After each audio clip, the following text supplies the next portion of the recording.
Hello everyone. Today I will share my action research proposal, which is about the effectiveness of explanatory guided scientific inquiry in addressing students' difficulties in inquiry-based learning.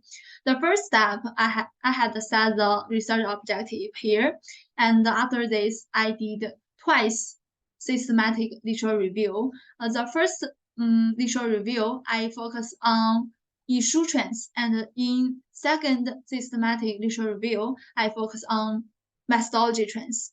So because I need to design two different action research proposal, which is qualitative and quantitative. So this is the different research questions. So let's see the details. This is the content, and the first step is systematic literature review 1. The research question is here. I have showed before. So this is the database, article type, keywords, and follow this flow. At last, we found 3 articles. This is the finding and the limitation. I have found that applying what has been learned about inquiry-based teaching and learning is really hard for teachers. And number 2 is about designing specific scaffolds. Number 3 is about guided scientific inquiry.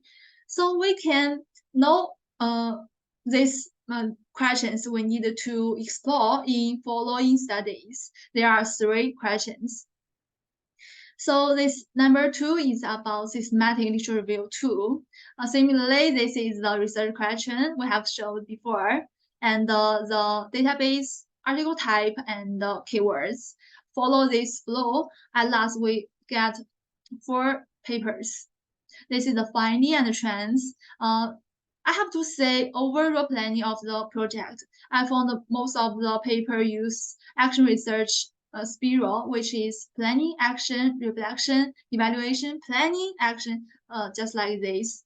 And for data collection, most of the paper use multimedia approaches, which is about group meeting, dialogue meeting, and some of the paper use pre and post questionnaires and pre and post tests.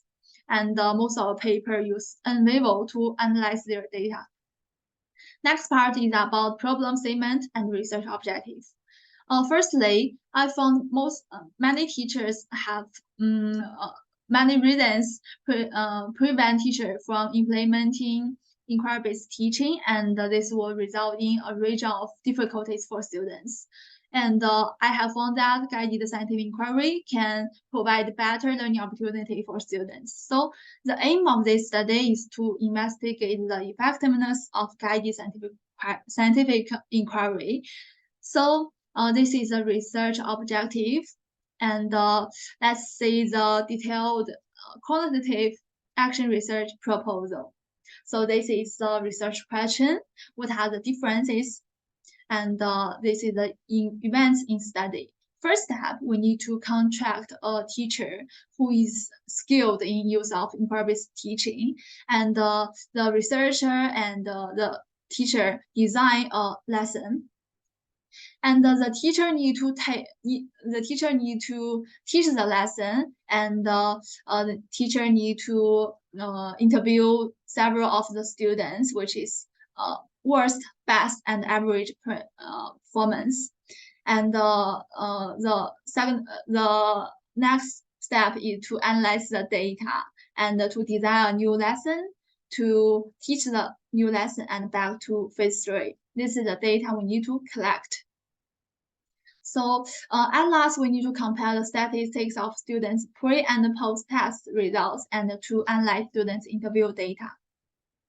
So this is a quantitative action research proposal. This is research question. Is there a difference between guided scientific inquiry and the normal inquiry teaching method? So in this method, we need to design tests which consists of 20 questions and to design 2 similar questionnaires. The first step is really similar to quantitative. We need to contract a skilled teacher and to design a lesson. Before the lesson starts, we need to let students complete a questionnaire 1 and to divide it into these 40 students to 2 groups. one with guided scientific inquiry and one with the normal inquiry teaching method. And at the end of the lesson, both groups take the same test and the same questionnaire too. So next part, we need to do analysis, use SPSS. Of course, we really expect to get some outcomes. So we hope students taught through guided scientific inquiry can get better performance, better grades, better problem skills than students taught through normal inquiry. So that's all. Thank you.